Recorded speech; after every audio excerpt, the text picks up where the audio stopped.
you guys tonight on a fascinating topic that we all know a little about. We're going to deep dive into some of its origins.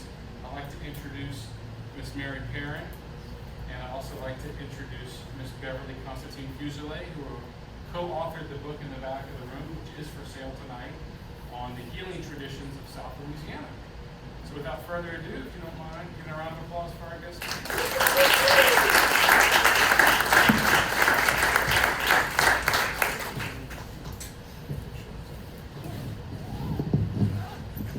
By the way, it's important to note that they are both faith healers. They're both traiteurs. So that's important. Blow my top.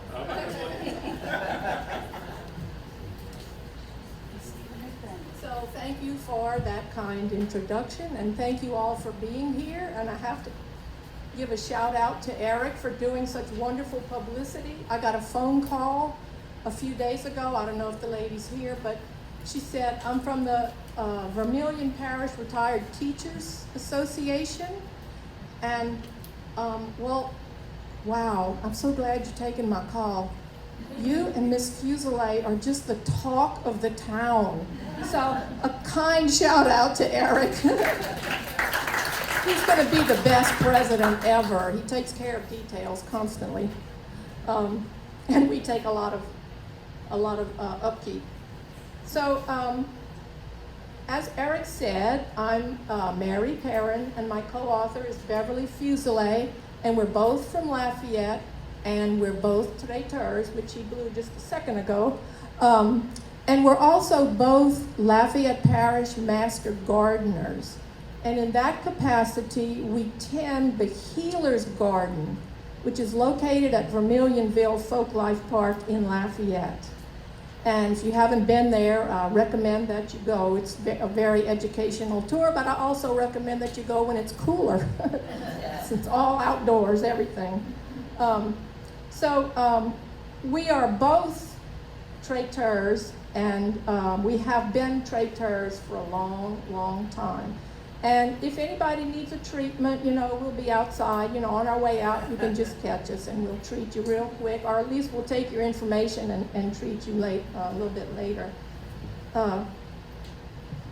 So let's see, do I need to change the slide? Okay. So this is the medicinal garden at Vermilionville. It's the healer's house is surrounded by the healer's garden. And we took that picture kind of probably in winter or late fall because the grass is green, but we don't have a lot of plants in the picture. So at any given time, there are approximately 50 native Louisiana medicinal plants, in parentheses, weeds. Native Louisiana plants are largely weeds, sometimes beautiful weeds, and sometimes scrubby and not so great looking, but they are just a powerhouse of medicinal qualities. They're just absolutely amazing. And these plants are the plants that our ancestors used years ago to stay healthy and to treat their illnesses. This is what they did. And Beverly and I actually take and use those plants and make medicines from them, which I use all the time for our family and friends. So before we wrote this book, which is available at the back there, I've got a hair, Healing Traditions of South Louisiana, Prayers, Plants, and Poultices. Before we wrote this book, we knew that people were fascinated by the old Cajun customs, and in particular by traiteurs, just fascinated by the subject, but not that interested in actually being treated. And so we wonder why this was. We couldn't imagine where the disconnect was. And so apparently we're not the only people who wondered that, because in a 2019 edition of Acadiana Profiles magazine, Dr. Josh Caffrey, I don't know if any of you know Josh Caffrey, but he's the director for the Center of Louisiana Studies at UL Lafayette. and he penned these beautiful words. But the hard truth is that as society evolves, things fall by the wayside, often beautiful things. We misplace them. We forget why they matter, or we lose our will to appreciate their glory. Anyone who lives in Acadiana knows this. And I would be remiss if I didn't go on and read to you the rest of this paragraph. He went on to say, we have a beautiful culture made even more ironically lovely by the fact that so much of it is falling away before us. The last echoes of native French, for instance, whether Cajun or Creole, still hover about us in the voices of our grandparents.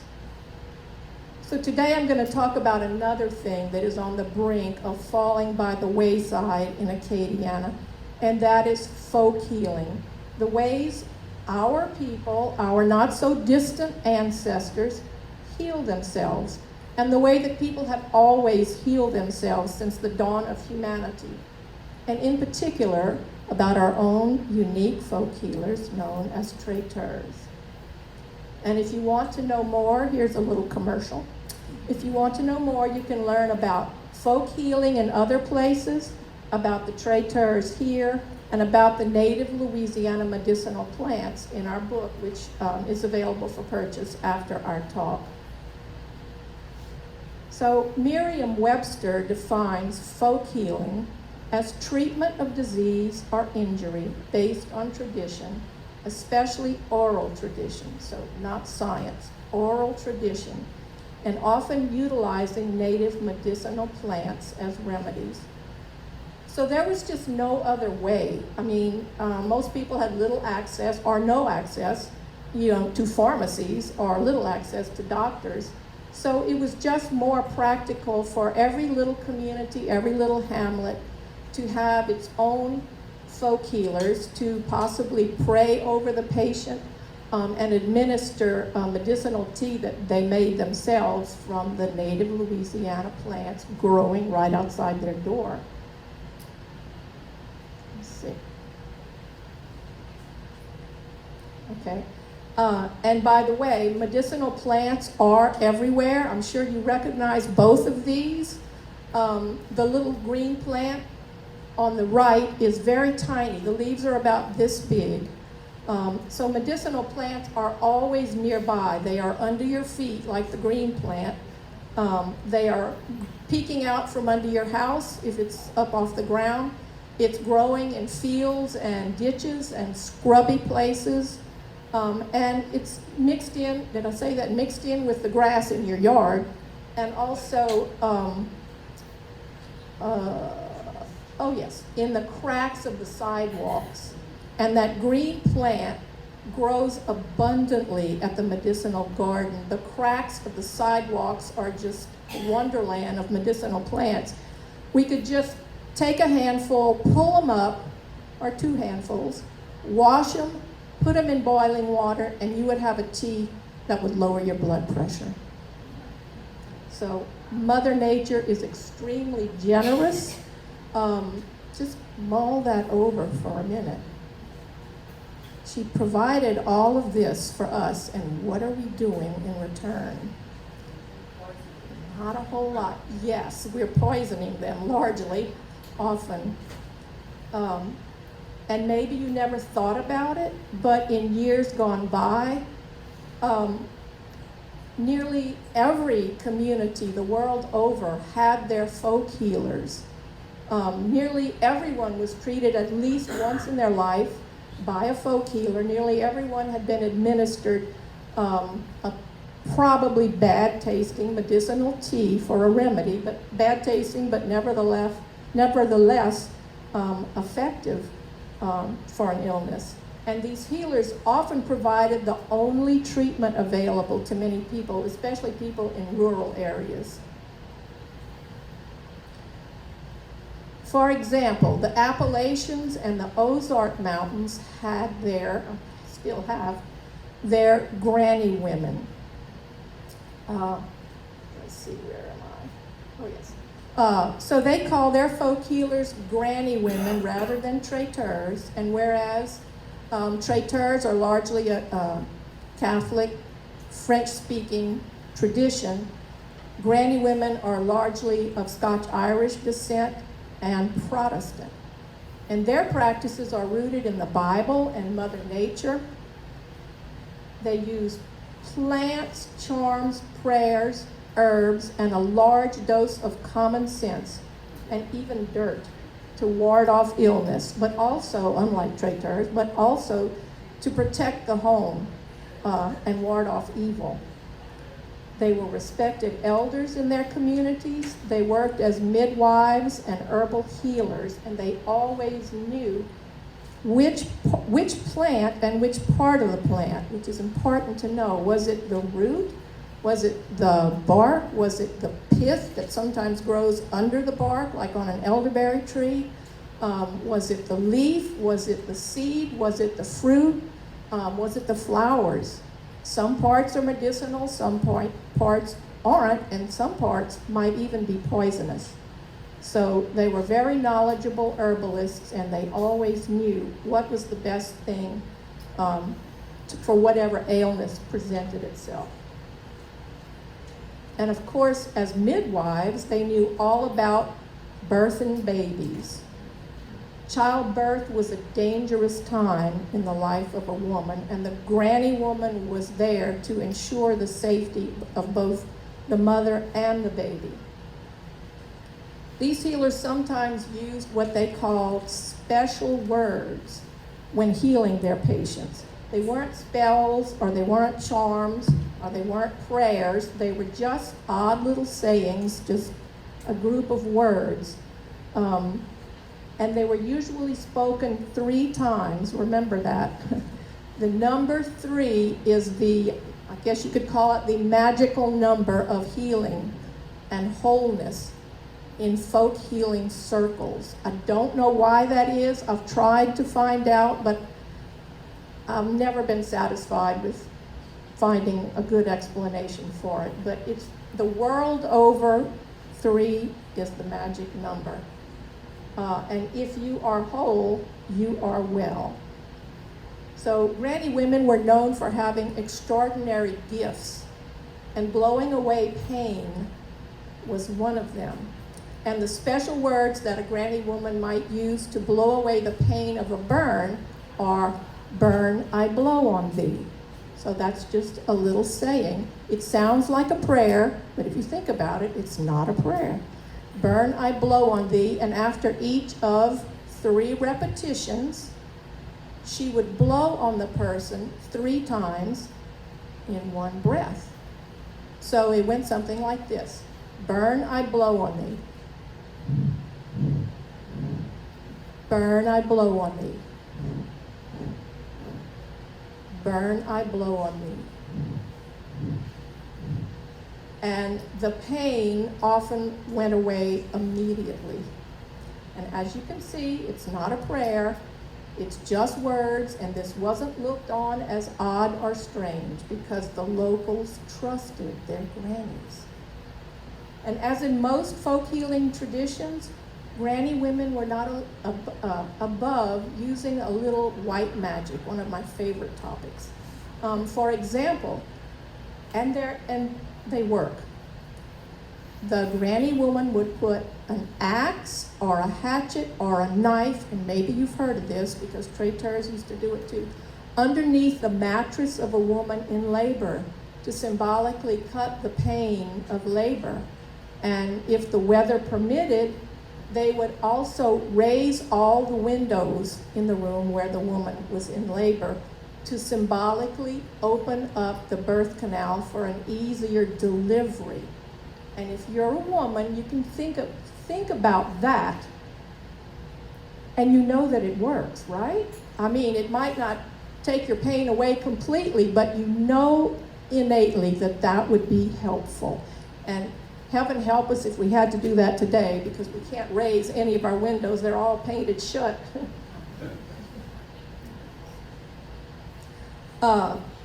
So let's see. Oh, no, go back. Yeah, didn't finish talking about this one. So this is granny woman, Ozark granny woman Ella Dunn. She is shown collecting her herbs to make remedies, and she was apparently a wonderful herbalist. She had a great reputation, and she no doubt made and took her own remedies when ill, and she lived to be 102. So she was pretty effective. And in her career, she delivered probably over 100 babies. And doctors in hospitals would call her when they had a patient who was having a difficult delivery. Please come help. We know you can help. And she would go. So, and then after that, she would help the new mother with her postnatal needs. But sadly, in the Appalachians and the Ozarks, just like here in Acadiana, the tradition has begun to die out. But even today, there are still a few granny women plying their trade in these areas. And this is a present day Ozark granny woman, Mandy Wagoner. She's young, she's pretty, she has a PhD in science. Think about that. She's a folk healer and she's a scientist. Seems like that would clash, but it doesn't. And I asked her why she wanted to be a granny woman, and she said, because it honors my ancestors, which is why we wanted to be traiteurs as well. That's one reason. It just honors those who came before us, and all they wanted to do was help. Oh, and Mandy told us there are also now granny men, and she said they're very sensitive and very effective. So I thought that was interesting.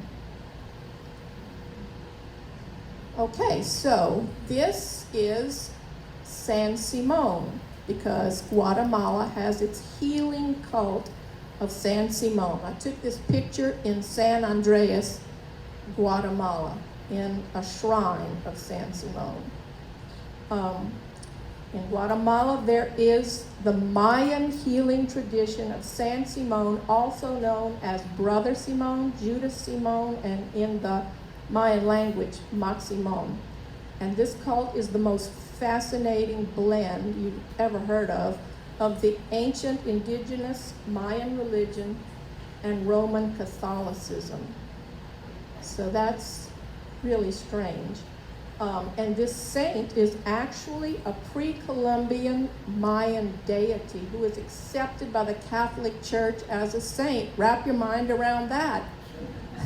My husband is working towards the canonization. He's helping the Vatican with the background of Charlene Richard, the little Cajun saint.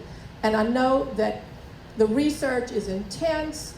She's got over 1,600 miracles attributed to her, but it still takes years. This saint didn't even live. He was a deity. He's legendary, but the Catholic Church accepts him, and I think maybe it has something to do with if you can't beat them, join them. If we accept this, then maybe they will also accept this. So that's just what I think. And San Simon is a very yin-yang character, which is pretty fascinating. In English, the name San Simon translates to Saint Peter. So one of his names is Judas Simon. And if you think about that, that is the good apostle and the bad apostle rolled into one. And in modern times, as you see here, he's depicted as a gun-toting, see his gun?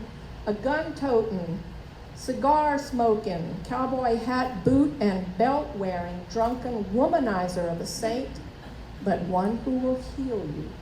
But you can also ask for other things, whatever you want. Snakeskin cowboy boots, a motorcycle, designer clothes, whatever you want. Most people just want, food on their table and an education for their children, but you can ask for whatever you want. And for a small donation, often he is depicted with a gun in this hand, and the other hand is outstretched. For a small donation, San Simon will smite your enemies. And for this and many other reasons, he has a very devoted following. So the walls of San Simon's shrines are just covered with these plaques. It's amazing. And the churches look a lot like Christian churches, but all similarity ends there. They look a lot like them, but they are not them. They're covered with these plaques, and the plaques say things in Spanish such as "in gratitude to San Simon for miracles performed," or "thanks to San Simon for prayers answered." Think about that a minute, folks. Okay, so this is a healing ceremony in San Andreas, and that's a friend of mine, Laurie O'Brien. And his healing ceremonies seem terrifically bizarre to Americanize, but we're not in Kansas anymore. They are not us.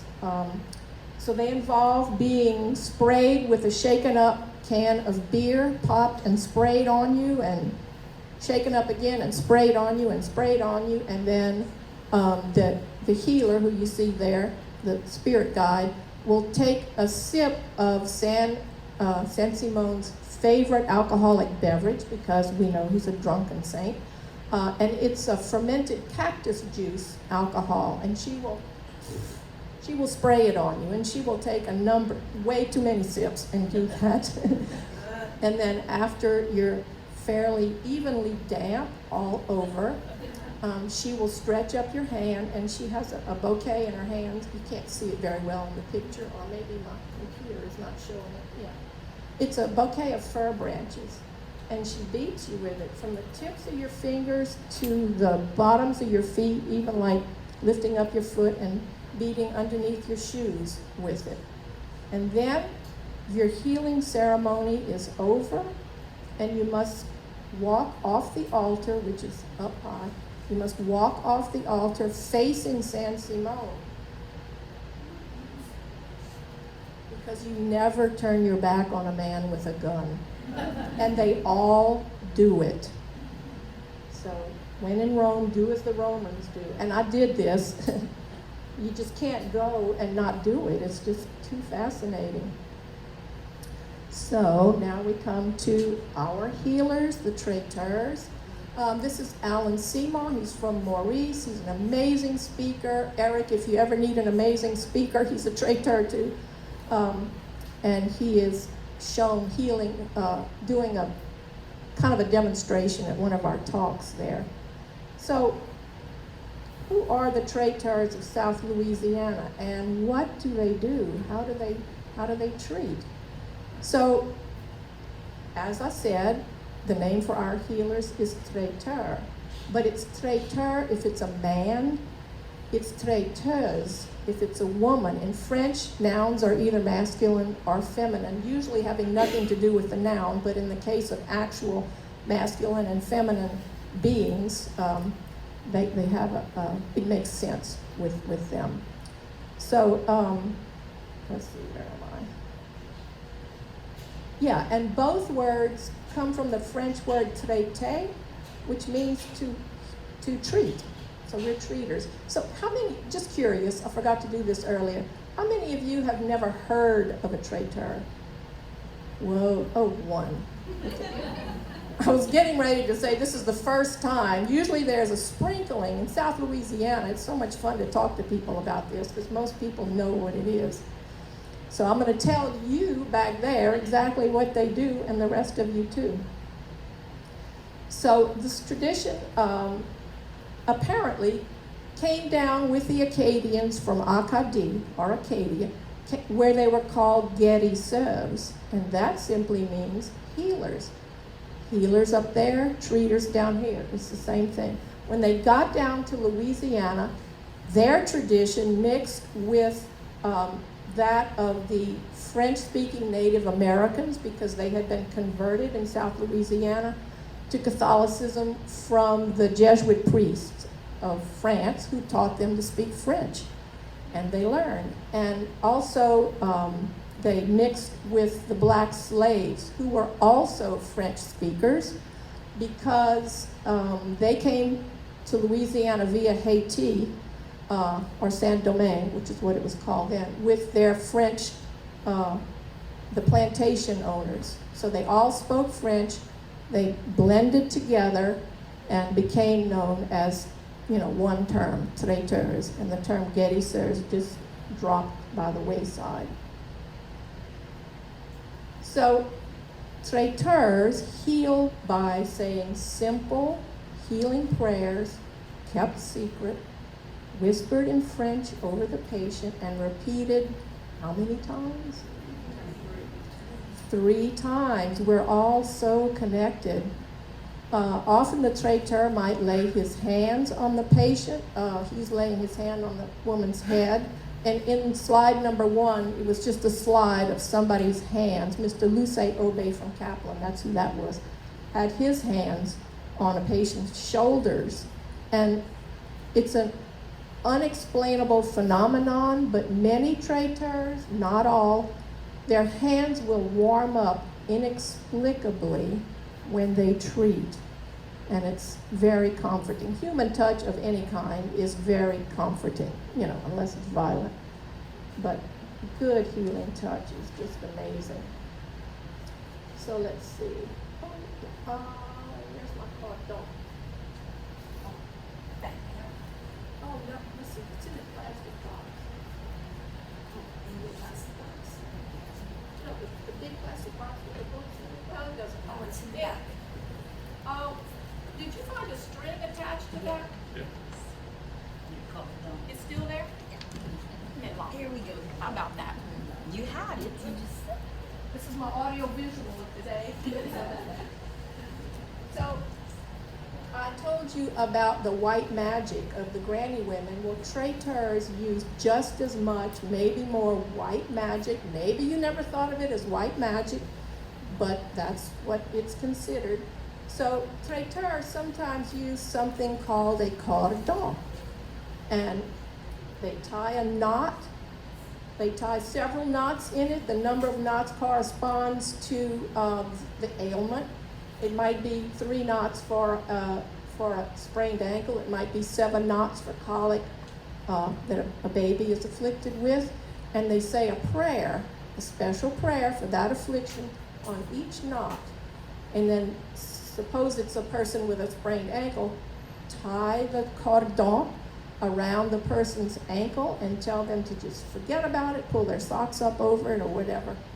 And often, like a boy playing basketball in a basketball game would sprain his ankle, he'd be raced off to the nearest, and luckily there was always one close by because there used to be a lot of us, raced off to the nearest traiteur who would treat him, tie the cordon around it, and tell him just forget about the cordon.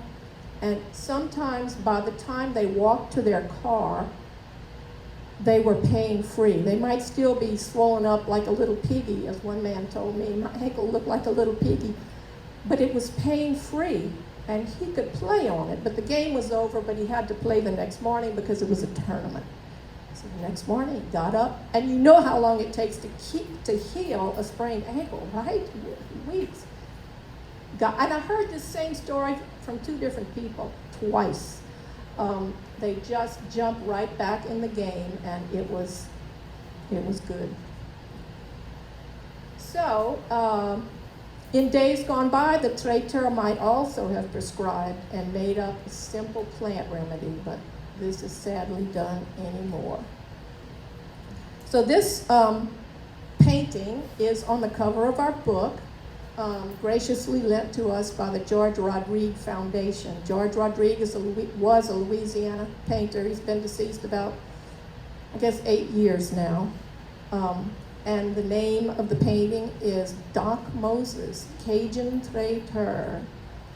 It was painted by George in the 1970s. He was from New Iberia. And in the painting, you can see that Doc Moses had drawn a circle of salt. And he and the boy with the earache are inside the salt. The circle of salt is another instance of white magic. So and the purpose of the circle of salt, healing circles, you can find a lot about them on the internet. They go back 1,000 years or more, thousands of years. They've just been used for such a long time. So according to George's account, Doc Moses had stuck his fingers in the boy's ear that had the earache and no doubt had licked his fingers before he did that, because the spit of the healer is considered a very medicinal substance. So this goes way, way back. In fact, in the Bible, in the Gospel of Mark, chapter 7, verse 31 to 37, we learn of Jesus treating a deaf and mute man. And it states, after he took him aside from the crowd, Jesus put his fingers into the man's ears. Then he spit and touched the man's tongue. He looked up to heaven with a deep sigh and said to him, Ephphatha, which simply means be open. At this, the man's ears were opened, his tongue was loosened, and he began to speak plainly. And that is not the only reference to healing like this that Jesus did. He also healed a blind person using his spit. So you can look up those two instances.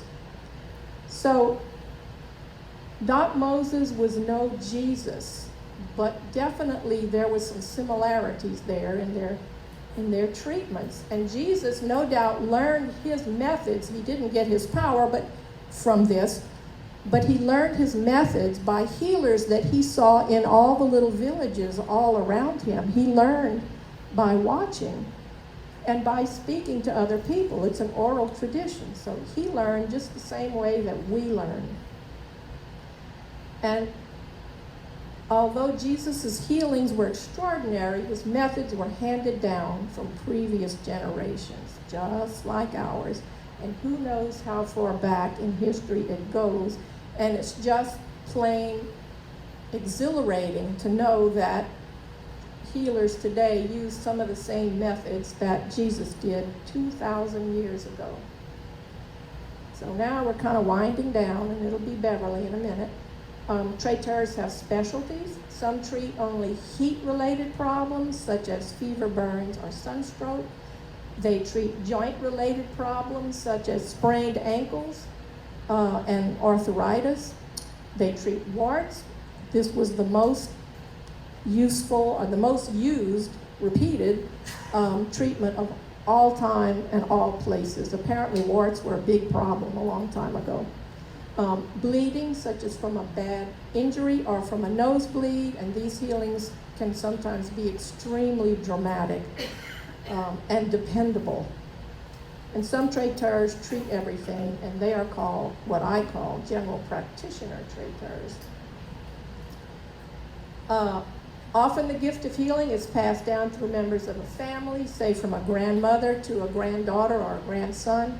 And if outside in the community, it can be handed down from an older man, like Alan Seymour handed it down to me, an older man to a younger woman, or an older woman to a younger man.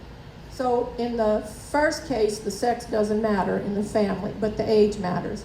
In the second instance, the sex matters and the age matters. Age always matters, because you want to hand it down to someone younger who can, so the tradition doesn't die out. It's traditional that you don't say thank you after a treatment, because we don't do the healing, of course, it's God. So you don't say thank you. And I'm thinking that's about it. We estimate that we don't know. We think there's maybe, the number changes all the time as I meet more and more traiteurs, but I think there's about 50 traiteurs still in Lafayette Parish, maybe not that many. And I don't know anything about Vermilion Parish, but I would love to know. And if any of you have stories of successful treatings, come talk to us afterwards, because our next book is going to be called Some Things Just Can't Be Explained. So yeah, talk to us after the questions, and we'll get your story. And now I would like for Beverly to come up, and she will talk to you about the native Louisiana medicinal plants.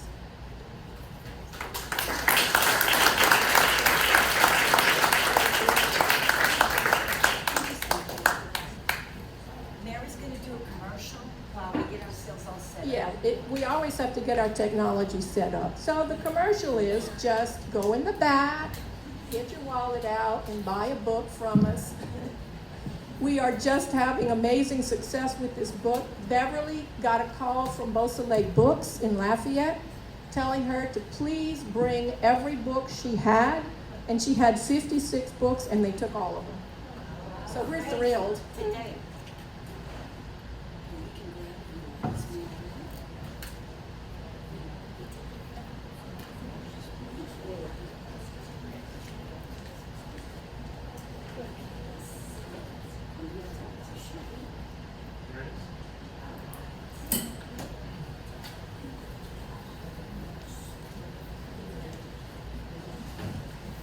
As short as I am, y'all really think that there's a voice just coming out from these computers right here.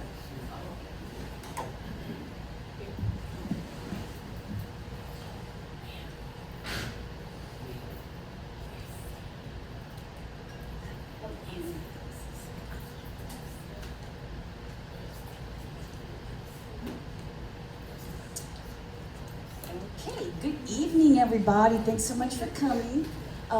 Part 2 of our book is called Healing Plants of South Louisiana. Okay? And that's exactly what it is. Okay. We try to impart knowledge on how to find the medicine in the leaves and tell you how to use them and what parts of each plant is used to make this medicine. Now, this is a picture of our table of contents. The back of our book actually has 68 plants. Some of them will sound very familiar, others are considered invasive weeds, but they all contain medicinal properties that our ancestors depended on. I know y'all already saw the picture, I'll have to pull this out next time, but this is a picture of the garden. The plants selected to be included in this book were selected from a list of herbs, trees, and weeds that are grown and maintained by the master gardeners, and they can be viewed at Vermilionville. The garden is now known as Le Jardin de Traiteur, or the Healer's Garden. These particular plants, most of these plants were included in a LSU master thesis written by Mr. Charles B. Avenue in 1933. He titled his thesis The Negro French Dialect of St. Martin Parish. In it, he documents the results of interviews he conducted with the Creoles of St. Martin Parish, from whom he gathered information about the descriptions, French names, and the methods of using these healing plants to address their family's medical needs. This building is it's a true structure. It's not a reproduction. It was moved from Karen Crow. It was part of the Mouton Plantation. It was located about 9 miles north of Lafayette. Okay, each plant in the book we did identify by its common name that's used in this area. They have hundreds of common names, but tried to find the ones that are really related to the South and the Southeast. I included their Louisiana French names and their Latin binomial. Those Latin binomials are pesky little things, hard to pronounce, hard to understand how you put these letters together. They make zero sense. But I realized how very important they were. Many plants look very much alike. They belong to the same genus, but when it got down to the species, they varied by what medicinal compounds they may or may not contain. So a good example is the coral bean, or our mamu plant. It's known in Latin, it's Erythrina herbaceous. It's a useful plant here, but there is a different species that looks quite a bit like this. It grows to the south of us in Mexico, and it's quite toxic. And in Mexico, they actually use those seeds to make a rat poison. That's what we use to make our medicine. So you need to know which plant you are using and what part of it that you get to ingest without getting sick. I'm going to tell my little story, Mary. I went to a presentation by Mr. Bill Fontenot at Vermilionville quite a few years back. I just graduated from the Master Gardener class. So we get to the Mamu plant, and all of a sudden it becomes more of a discussion. A lot of hands went up, and people started talking about their grandmother or their aunt, and that they made this awful tasting tea. And then the discussion came down to how many seeds you were supposed to use. Well, everyone did agree that it had to be an odd number. They started at 3, 5, 7. So that that we are winding down in the discussion. Well, there was an elderly lady sitting in the crowd. Her family had brought her. She was quite elderly, short little thing. She stood up and she said, she said, y'all can use whatever y'all want, but I'm telling you, if you use more than 13, it's gonna kill you. And then she sat down like she had just told us what time it was. And I still have those notes because of course I was diligently taking notes, and I wrote no 13 exclamation point. But the accepted, I did find out a lot of people use 9 seeds to a quart of water. She did bring home, though, the fact that you can't just throw a bunch of seeds in a pot and, hope that it comes out good. Now, the medicine from the Mamu, we do use the seeds, the roots, and there was a time when they used the leaves, but I don't know if anybody uses the leaves anymore. I couldn't find any current recipes. The seeds can be used fresh, or they can be saved for later. Now, the roots had to be used fresh, and they were the most potent part of the plant. It is diaphoretic, so it reduces fever. This is good. These seeds and root are good for respiratory ailments, colds, flu, cough, sore throat, and la grippe et la croup, which translates to flu symptoms with a cough. So there's our Mamu plant. I did try to include descriptions of the leaves, the flowers, and the best growing conditions for each plant in case anyone was interested. Swampy area versus dry. How much light, full sun, or they needed shade. The average growth rate and their mature growth size. And the best propagation methods. Do I have gardeners in the crowd? Oh, a few. So, yes, they are easy to propagate for people who do want to start their own. I put these 3 pictures up just to show y'all. I tell my grandkids, when y'all look outside, y'all just see green. But look at how different plants are. That horsetail, it does have leaves, but you almost need a microscope to see them growing. It grows like a sugarcane stalk. And in those seams are these tiny, tiny leaves that appear. The basil, we all know, this is easy to grow. It doesn't like to have wet feet, though. The dwarf palmetto is the least pickiest in the whole crowd. It can take sun or shade. It grows in wet, swampy areas or in high, dry plains. They are all medicinal. As different as they look and as different growing requirements as they need, they provide us with medicine.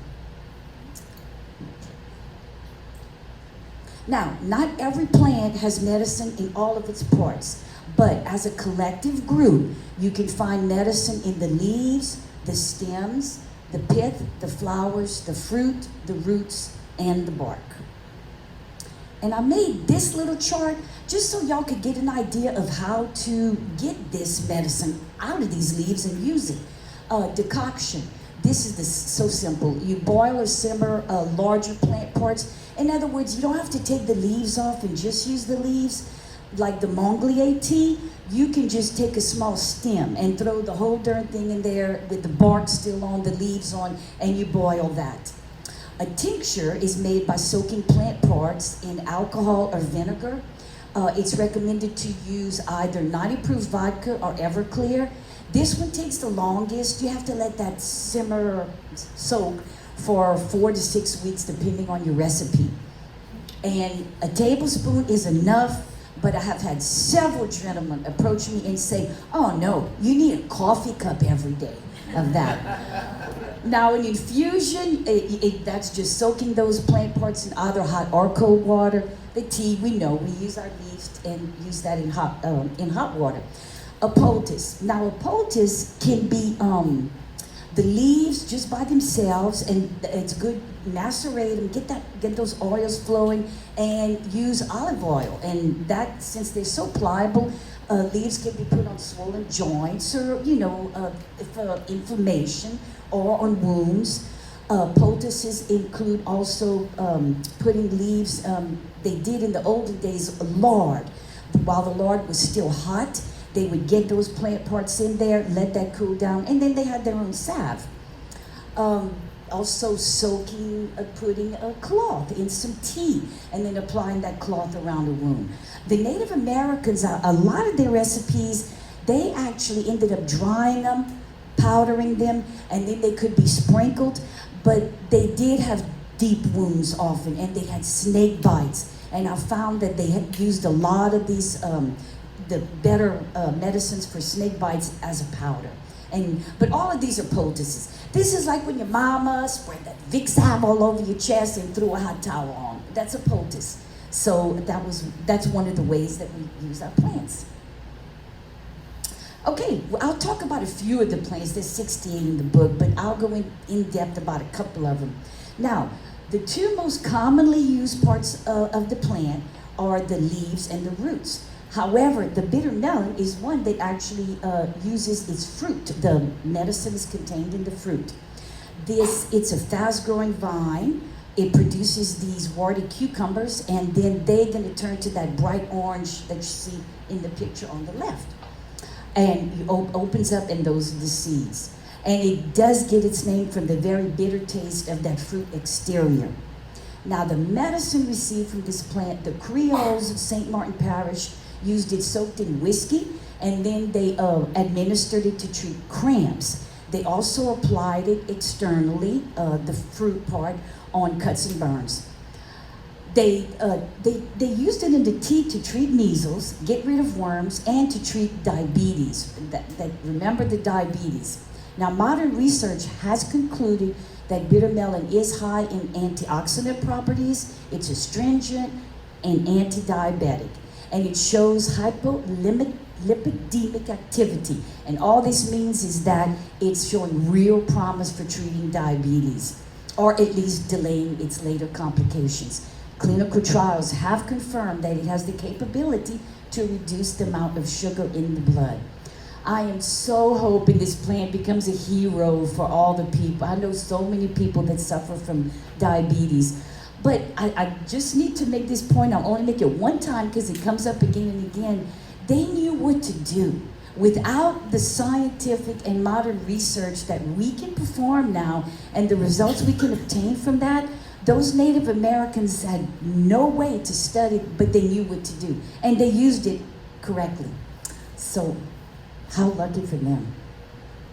Okay, the Monglier, or the groundsel bush. That's the plant here on the left with the little white flowers. That's it in bloom. The flowers look like little tiny paintbrushes. It's one of the better known and most used plants at Vermilionville. Very important to the Acadians, Creoles, and the Native Americans. Now, the medicine in this plant comes from the leaves, stems, and roots. The roots were boiled to make a tea that treated kidney problems, fever, and flu. The leaves were used and are still used to treat all those respiratory ailments in a tea. It tastes awful, though I make this. Tastes just awful. But an orange, a lemon, honey, sugar, and whiskey have all been used to camouflage the taste, and you're able to get it down. My husband still doesn't trust me. I'm making Monglier tea, and every single time he says, "Are you sure you know what plants you collected?" And so I drink it first. Now, the gypsum weed is also known as steekweed, devil's snare, hell's bells, and loca weed. Because of its pain-relieving and antispasmodic qualities, it was used as a pain reliever, a treatment for eye disease. It was worn, and still people wear it in patches behind their ears to ease vertigo. And at one time, the leaves were smoked to treat asthma. They were also applied and can be applied to cuts, wounds, rashes, boils, and poison ivy. Old-timers used the leaves to treat hemorrhoids by rubbing them directly on the affected area. Now, locally, the Creoles used it in salves and tinctures to treat the respiratory ailments. They would rub it on the chest. The Native Americans, along with other cultures around the world, used this weed for its hallucinogenic qualities. Yes, it does. It's one of those, and it was abused in the 70s for the same reason. But the Native Americans and again other cultures around the world believed that once they were in this state of a euphoric state, that they could better commune with their ancestors or their spiritual guides. So this one is one to be careful of. And I read I need to tell y'all this story. It was pretty cute. Maybe some people won't think it's so cute. But apparently, this was smoked. The younger people would give it to older people on purpose to smoke on Saturday night, sitting on the front porch and in a pipe. And they took their turn. And they said once the old people got up and started dancing, they took the pipe away because they knew they were dancing because nothing was hurting anymore and they had had enough. So anyway, I thought that was cute. Now I also want to mention, this is considered invasive weed. Needless to say, farmers, want it eradicated. But Georgia O'Keeffe painted this flower. That big white flower that she paints, that's what it is, the flower from the Jimson weed. And even though it's considered invasive weed, one of her pictures sold for $44 million in 2014. Some things have their place everywhere. Okay, this is a quote. It was just so powerful that I'll put it up here. This British herbalist, he was pretty famous in his time, John Evelyn from the 1600s. If the medicinal properties of its leaves, bark, and berries were fully known, I cannot tell what our countrymen could err from which he might not fetch a remedy from every hedge, either for sickness or wounds. This is high praise indeed, and this introduces our next plant, the elderberry or the pseudo. This plant has been used since ancient times in countries and cultures all over the globe. It grows everywhere. Hippocrates exalted its gifts, and wrote a great deal about this plant. And it is one of those that has medicinal qualities in all of its parts. And so quickly, I'll just name a few because that can get really boring. It's antioxidant. It has vitamin A, B, and C. It's anti-inflammatory, and that's a big one. It's antiseptic, and it acts as a diuretic. It is pain relieving and a good source of fiber. So the picture, this would be, y'all I'm sure have seen this, easy to recognize. This is in the springtime, and right now, these white flowers start popping up in ditches and fields and collections, groupings of trees all over. On the picture to the right, this is when those flowers start dying back and those berries start appearing. They start out as tiny little green berries, and then they're going to turn to that blue-black berry that we all know. The medicine from this plant comes in the form of teas, ointments, poultices, wines, face washes, and eye washes. It treats back pain, joint pain, swollen sinuses, colds, flu, compresses for your headache, sciatica, and arthritis. It's a medicine chest in one plant. It's been around for a long time, so besides these medicinal qualities, there is a great deal of folklore attached to this plant. Now, the species growing around here, it's known as Sambucus canadensis, those Latin words. And the name believed to come from the Greek word sambuca, which means wind instrument, because many cultures did make flute-like instruments by taking the pith out of the branches. It's real easy to do. I broke a couple of these in my yard, and I've practiced doing that, and that pith comes out almost whole. And if you play this flute-like instrument, you can call fairies to come and visit you. You can prevent lightning strikes by planting it near your home or your barn. The Druids used it to keep witches and evil spirits from entering their homes by placing leaves over the doorways. And by carrying a twig close to your body, you could be provided with good health and luck. I've talked to people from all over the world that come visit our garden, and if I'm close to this tree, I try to ask them what they know about it. Universally, they believe, as the stories around here, that there is an elder mother who resides within this tree. She's powerful, she's a guardian, she wants to take care of us, but we don't just break branches off of her tree. We have to ask her permission first. And in Europe, they still will not swat their cattle with a branch from an elderberry tree, because you don't do that. That's not good. The elder mother doesn't allow you to do those things. So anyway, that's enough about that one. That was the first plant I researched, and I've stayed on this one for 3 weeks. Okay, now we're gonna go to our little sassafras. It's also known as the root beer tree. It's considered native to North America, and it was prevalent and actually quite prolific in Maine when the Plymouth colonies were established. It was a major export in that area, second only to tobacco. It was heavily harvested, and because the Europeans had acquired a taste for it, that root beer got to be something they really liked. Well, they wanted so much of it, consumption rose dramatically, so consequently local growth became depleted, and it was no longer a viable export. Now, I've never seen one this tall, but I've read that they can grow from 30 to 60 feet tall, but it does take a long time for it to reach those kind of heights.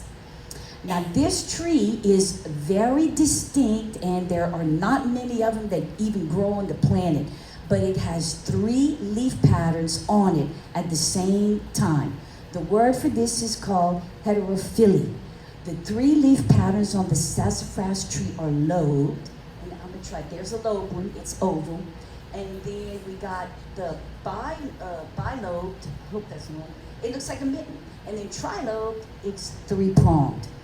Very unusual. And you almost have to stare at it to figure this out, but it's one of the neatest things about this tree.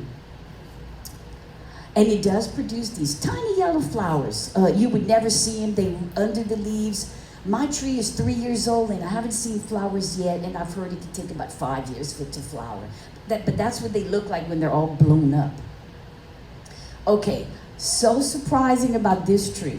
It is a powerhouse. Modern research has shown that the roots and bark are analgesic, antiseptic, antiviral, antibacterial, and the oil contained within, it's called saffron, is an anesthetic. So this explains why the sassafras tree branches and twigs were useful in early dentistry. They used them as toothbrushes, and they could probe ailing teeth because that pain relieving quality would start getting in there. It allowed them to work as in dentistry. The branch pith was used by Native Americans as a decoction, as a burn dressing. Now the leaves contain anti-inflammatory, analgesic, same kind of things, antiseptic, and they used it as a poultice to treat boils and rashes or for wound care and to reduce skin inflammation. The Acadians dried their leaves and powdered them, and they applied them directly, as did the Native Americans, to the insect stings and snake bites. Now, the sassafras tree also makes a great insect repellent, and so the dried root barks were at one time used to keep moths away from fabrics, in the same way that we use the cedar chips now. People also use them as roosting poles in their chicken coops, and when they were hoping that insecticidal quality would keep the mites off the chickens when they were roosting in there at night. So, and again, we get into insects here. I found this recipe for getting rid of lice, and it looks so easy. I gave it to some first grade teachers. Boil the roots, then let the mixture settle in the pot. Don't stir. The oil has to rise to the top. You strain that, and you just use that oil by rubbing it on their heads. This is my little sassafras tree a couple of years ago in my yard. It turns really, really pretty in the fall. You get all these fall colors, and then it's gonna lose all its leaves. Comes back every year though. And of course, who in Acadiana, it would be imprudent for us to let anything go to waste. that could improve the taste of our food, and we get our gumbo filet from sassafras leaves. Now, Mary had a picture of this plant earlier, so I'm going to touch upon it too. Some of the plants that are medicinal you would just never guess. First of all, when I'm talking about Spanish moss, I'll tell you what it's not. It's not a moss and it's not a lichen. It actually belongs to the bromeliad family. And it does appear, we want to say it grows on trees, but it appears on trees. But it gets its nutrients from the rain, the air, and any available nutrients floating around it in the air. It absorbs these nutrients through its own leaves, so it is an epiphyte, and it does not damage the trees that it grows on. It does need tropical or subtropical climate with high humidity, and here in Louisiana we check those boxes. Now, we often see it growing on that southern live oak and bald cypress because both of those trees naturally leach. They throw away a bunch of minerals, and these minerals are absorbed by the Spanish moss. And some good stuff, calcium, magnesium, potassium, and phosphorus. And they come out of the trees, and it's available for the Spanish moss to use. Let's see. It was used, so since it gets all its nutrients from the air, it is an indicator of good air quality. It was used by the Native Americans in this Gulf area to make ropes, menstrual pads, as diaper material, and they also used it as a sweat bath encasement. The Louisiana Cajuns used Spanish moss to make bridles and ropes. It is very strong when it's braided together, and I did that myself. They were right, you cannot rip it apart. They also used it in their beaux-arts mixture with the mud to use as insulation for their homes. At one time, Spanish moss was actually an economic boon to the people who collected it. They would gather on Sunday afternoons at what they called picking parties. And they would collect it either from trees on the water or trees on the land, and then they would deliver it to designated points along the roadway. Wagons would come by, pick up the moss, and pay the people right then. And we had moss gins in Louisiana at one time. So there were curing yards and gins that would clean it. So now this moss was available for mattress stuffing. And Ford Motor Company bought a lot of it at one time to use as, in the early 1900s, as stuffing for their car seats. Now, medicinally, Spanish moss was made into a tea by boiling the whole plant. They used the tea to treat chills, fever, and diabetes. And then it could also be used as a poultice, and it was applied to open wounds. And studies today show that it has potential for inhibiting skin bacteria. So again, they knew what to do with this stuff. Now, this plant also had a lot of folklore. There were a bunch of romantic legends about how it came to be. I'll tell y'all one. It was said that a brute of a Spaniard purchased a beautiful young Native American maiden. He paid for her a bar of soap and 6 yards of fabric. When it was time for him and his young maiden to depart, she ran away. He chased after her through the brush, and at some point, she climbed a tree. He followed her into the branches, but she managed to escape by diving into a bayou running beneath the tree. As the Spaniard tried to do the same, his beard was caught and tangled in the branches from which he could not break free. He died there, but his beard continued to grow and spread. And the French call this as an insult, barbe d'Espagnol, which means Spanish beard. The next plant I'm gonna talk about, I tried to get some odd stuff for y'all. This is the mullein, or it's known in French as moline or moline. My French-speaking people tell me this. And this plant has no less than 50 common names, and their origins are all very interesting. So I put a few of them up there. The candlewick herb meant that in ancient times, the mullein, which grows a tall central stalk, that central stalk was dipped in wax and it was made into a wick or taper. Around Halloween, you can still find them on Etsy. People dip it in some black candles, and apparently it burns all the way down to the bottom. Old man's blanket. the leaves are very woolly. They have a blanket feel. So they had a bunch of names with the word blanket in it, and because of its woolly and hairy appearance. Cowboy toilet paper, enough said. It's enough to know that the leaves are soft. And Aaron's rod, or Aaron's staff, it was named this because it mimicked, once it grew that long stalk, it mimicked the staff mentioned in the Old Testament, Aaron's staff, that sprouted flowers and on the top of it when the decision was to be made as who would be Moses' successor. And his staff was the only one that did that. So that's also a common name. This is a picture of it with the staff. And then I do have a picture of it, the flowers. They're very small, almost inconspicuous, and tightly grouped on the top of that staff. Now, as a medicinal plant, you could use an infusion of the leaves and flowers, and they treated diarrhea, colic, and burning Europe. And these leaves were also smoked to treat lung ailments. And they made poultices from the leaves for sprains and joint inflammation. And the external uses were for warts, boils, rashes, and hemorrhoids. I found this for a spider bite, and I'm waiting to get my next spider bite so I can try it. But I don't have any flowers right now, but you can order that stuff online too. You pound those flowers to a powder, mix with Epsom salt and vinegar to make a wash for the bitten area. And I did read some non-medical uses. The American colonists and Native Americans would use the leaves as insulation in their shoes in the winter. It would both soften and keep their feet a little bit warmer.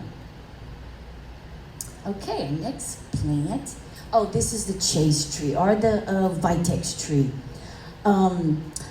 While in bloom, this is at our garden, and while in bloom, this tree, this is the one everybody wants to see. It commands a great deal of attention. The bloom time for the flowers is late summer, and they're followed by some little purple, grayish colored berries. But this tree can take a while, or take a few summers before it's going to bloom like that. It does grow in full sun, and propagation can be done by the little seeds that are produced. Again, a tree that has been written about since the time of Hippocrates, and he actually used it to treat menstrual disorders, and almost all the uses for this tree were for both the male and female reproductive systems. It also signified chastity. In Rome, the Vestal virgins would carry twigs as symbols of chastity. The leaves were laid on beds, supposedly to decrease lust, and the flowers were laid at entrances to monasteries, again, to signify chastity. Now, one of the names given to the plant is called monk's pepper. And historically, the monks would chew the leaves and crush them, sprinkle it over their food because they believed that it decreased their libido. Now, as a medical supplement, all the uses were focused, as I said, on that male and female reproductive, but especially for the female. They used it to treat menstrual disorders. I mean, Hippocrates did, so they didn't call it PMS, but he was using it at that time. And people thought it might increase fertility. Modern research does not show that that is proven. Let's see. Here in Louisiana, the people use the berries to make tea for treating menstrual disorders. And I did read that in Europe, gynecologists are still prescribing this for the PMS over there. There is an extract that they're looking at right now. Modern research is showing the Vitex C may also repel mosquitoes, fleas, and ticks, and have a subduing effect on lice. Mary, should I tell about Wilma and Betty? Okay, one last story, because this is the last plant. Y'all get to go home. But Mary and I recently had to split up to go sell our books. I was at a symposium, a gardener symposium. She was somewhere else. I was at the table with my books, and these two women walked up, and like I told her, I said, I'll just call them Wilma and Betty because I need to distinguish between who was who. And you could tell they were good friends, had known each other a long time, felt really comfortable with each other. So they come up, and Betty, who seems to be the more shy or quiet one, picked picks up the book and she's flipping through it. She gets to this picture, because this picture is in our book. What a beautiful tree. She says, my God, this is gorgeous. So I'm looking and said, oh, that's the chase tree or the vitex tree. So Wilma, who is a little more outspoken, goes, huh. She points to her, she said, you need to get some of that. You need to get some of that stuff for your husband. And apparently I made a little face. I don't know if I laughed or if I just thought, oh no, or whatever I did. Because then Wilma points to me and she said, you know what I'm talking about. Tell her what that tree can do. So I explained a little bit about the monk's pepper. Well, Betty very quietly closes the book and says, okay, I'll take one. But anyway, that's the end of my presentation. We will take questions, or I know everybody always asks about traiteurs, so we need to get Mary up here too. We can both answer them, but we like to do that together. Yeah, close that. Thank you. Yes, in the back? Yes. Wait, do I know you? I know you. I can't see you too well. I don't know until you ask. Oh, Bill. Yes.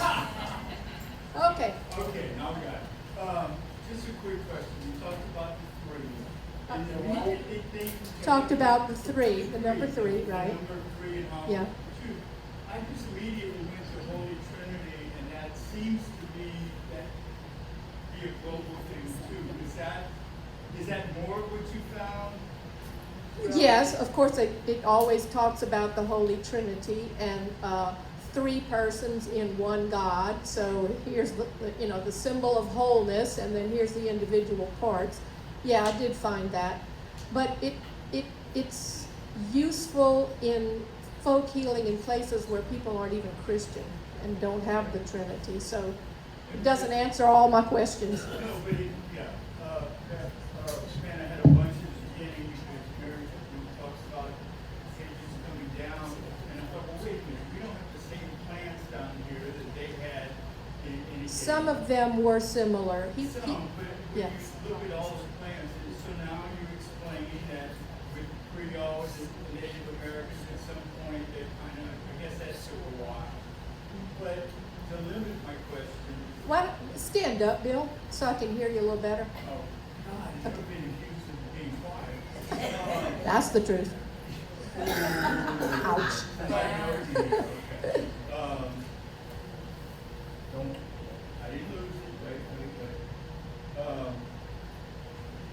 So all of the plants you have listed in the book and stuff, have y'all ruled out the ones that have scientifically either been shown to be toxic or there's no scientific backing for them working? We about 5 years ago, we went back and we got our little brochure from Vermilionville, and we had about 5 of us working on this. We just got in science and started looking to see what we could find. So on our signs, we have signs in front of all of our plants, and we do have what science has proven. The only ones I wouldn't grow the one I talked about just because I mean we don't need a hallucinogen growing at Vermilionville, but there were the only things that kept coming out to me that were okay would have been a negative was using the wrong amount or not knowing which plant you were using, but overdoing is not better. Like I said, those 9 seeds, it's easy to get 50 seeds. We just have two plants at Vermilionville, and we can get 50 seeds off of them every year, but it only takes 9 to a quart of water. You don't need to throw all 50 in there. That was the only real negative thing I found about that, overdoing your recipe. The 2 seeds are working to put enough alcohol in I think that's an excellent observation. I have a question for Mary. Mary, Yes. in all of your research, it looks like you missed the biggest traitor we have in the main parish, called the Mandy.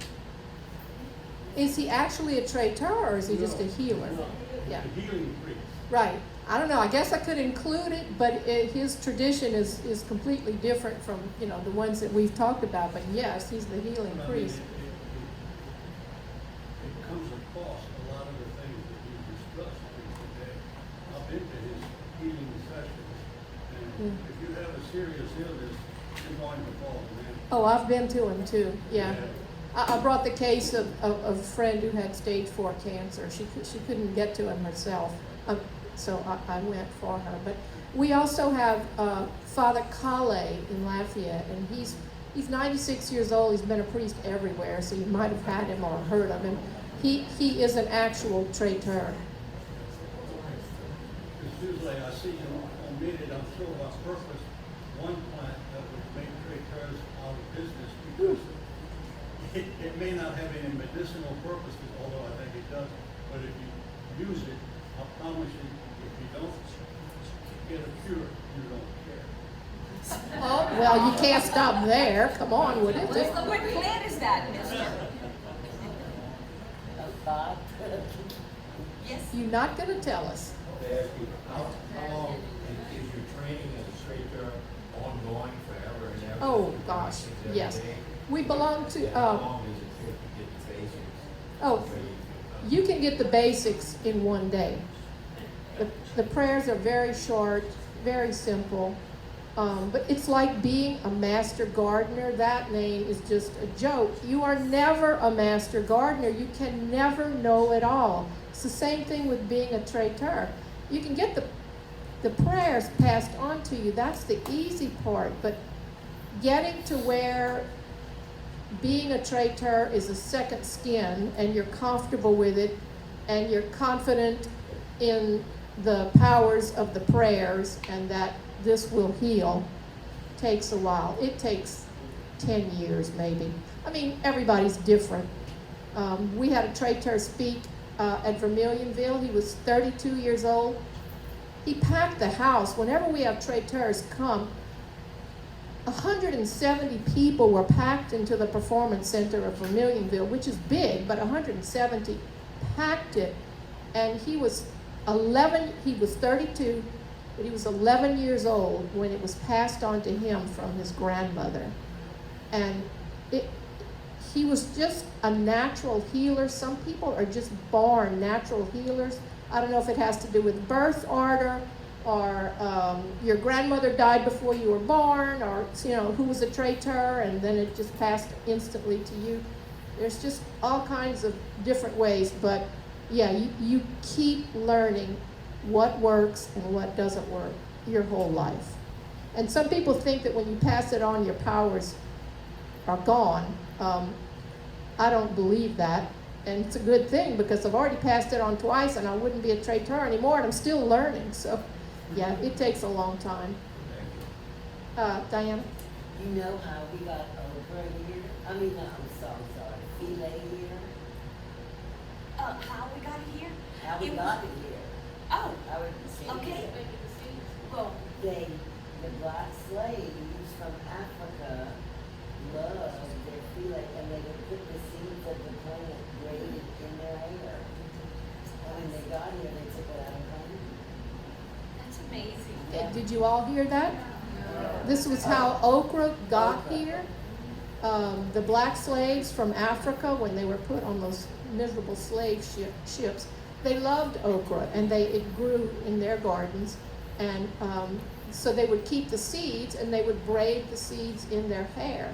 So when they got stolen away from Africa, they had the seeds with them. And when they got to wherever they were going, Haiti or New Orleans or wherever, they took them out and planted them. So that's how we have okra today. God bless them for doing that. Yeah. Yes. Talking about y'all said y'all had the medicine garden at Vermilionville.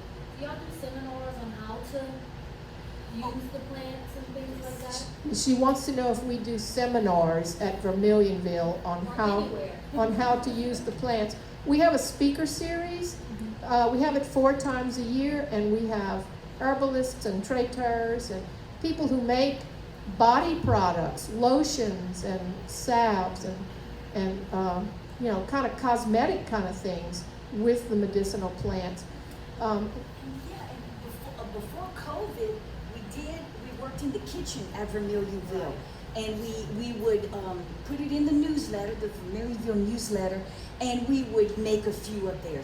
Like we'd each choose, maybe 3 or 4 of us would demonstrate on how to do something. We haven't done it since COVID, I guess. We we need to do it again because it was very interesting, and then everybody got to go home with some too. We had little, samples for them, but they could see, how to do it. Infusions are easy. Throw your plant in the oil and get it started. Did they say y'all ran out of books tonight? Oh, no, No. I see some down there. I have more in the car too. We traveled with them. Eric? Oh, yes. So, I'm curious what y'all think of it, just like with the healers, the power and the healing comes through them. When using the plants, is there any idea that the healing comes as much from the practitioner as it does from the plant? He wants to know if the healing comes as much from the traiteur as it does from the plant. And that's really interesting. I never thought of that, and I don't have an answer. My grandma would tell me she put love in her food when she cooked, Yeah. and I think that's a real thing. Yeah. And I'm wondering if that happens with the... I treat cloth, a piece of cloth. I will do a treatment on a piece of cloth, cut it up into small pieces. I have some in my purse in the car. And so it's infused with the prayers, and you could say love, I guess. And then I will treat a person, and I will also sometimes give them a little envelope with that cloth in it, just to carry around to remind them it's got the prayers in it, and you're being healed, but it's to remind them to stay open to healing. It's one thing to believe in God and to believe in science and believe in all this thing, but the most important thing, I think, or one of the most important things, is just to open yourself up to being healed. So it's as important to the person being treated as to the person who is treating. Each one has to play their role. Yes? Question. Psoriasis. Is there a treatment for psoriasis? We have an old French prayer and more than one that treat everything. So we do have, and I've actually treated for eczema and psoriasis a lot in the past few weeks.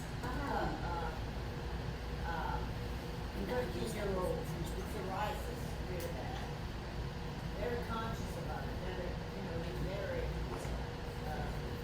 uncomfortable about it. And I was just wondering if there was a treatment that We do have an old French prayer that is for all the maladies and everything. So that's the one when I don't have Tous les specific- mâles et les maladies. Yeah, when I don't have a specific prayer for that specific illness, because we do have some specific ones, but there are you some have to see the patient. we can treat over She wants to know if we have to be in front of the patient to treat. And we like it that way. I think you get the most out of it. But we can treat over the phone, which sounds like silence when you're on the other end of the phone, or just remotely. You tell me about somebody, and then I'll say, I'm going to go home and do a treatment tonight. And I usually do a second one the next night and a third one the next night. So that's 3 treatments. Remember that? Yes. I'm surprised the aloe vera plant is not huge. I know. I know my mother-in-law We lived use and died by her aloe vera. I do too, and I'm so curious that it's not even in here. It's not a native Louisiana plant, and that's why. All of our plants that we work with are native Louisiana plants. I mean, you will never see an aloe vera growing wild in the woods somewhere. It's just not. It's just not from us, from here. So, but yeah, my mother-in-law would break off a piece of it and eat it like celery, and she would say, "Don't tell anybody, but I cook with it." She thought it was nourishing, and just so good for you. She just used it for everything. So yeah. Anybody else? Yes? So you said it's old French prayers, but since the French language is dying, is it the same as treating in the English language? Or do you have to learn the prayers in French? It depends on how they're passed. I'm doing all the talking because I'm close to the microphone. It depends on how the prayers are transmitted to you, how they're passed on to you. Alan Seymour passed it on to me, and he passed one of them on to me in English, but he knew that I knew that prayer in French. So he said, you can, the first time you say it, you can say it in French. The second time you say it in English. The third time you say it in French. And that way you can kind of keep your place when you're saying all these prayers. But the other one that he passed on to me, only in French. I know exactly what it means. I can translate it, but I never say it in English. Just to honor Alan, I say it in French the way he says it. So She passed that one to me, and I passed it to her. while in my French. family just spoke French, of course they didn't teach us, but I said translate it for me, but I always say it in French. And then once you say it 2 or 3 times, you know what Y'all don't have them written down anywhere? Yes, we have them written down. I mean, Yes. is it a book or? And I might add too, No, we have you to keep them secret. yeah. Oh. You do normally have to keep them secret, but I don't know if you know who Helen Boudreaux is. She's a Cajun musician from, I always get it wrong, Parks or, anyway, around Brobridge, outside of Brobridge. During COVID, she's so spiritual, it's just such a wonderful traiteur. During COVID, she wrote some prayers, which somebody wrote these prayers somewhere. So, I mean, why not you? Why not you be the one? She wrote some prayers and she posted them on, she's 85 years old, posted them on Facebook for people to use. She said, I know, you can't get to me. You don't know where I live and I don't know where you live, but this is, you can just use them like that. She just figured the need was so great that she wanted to do that, so. Anybody else? Okay, well, thank you so much. You've been a wonderful audience. I really appreciate it.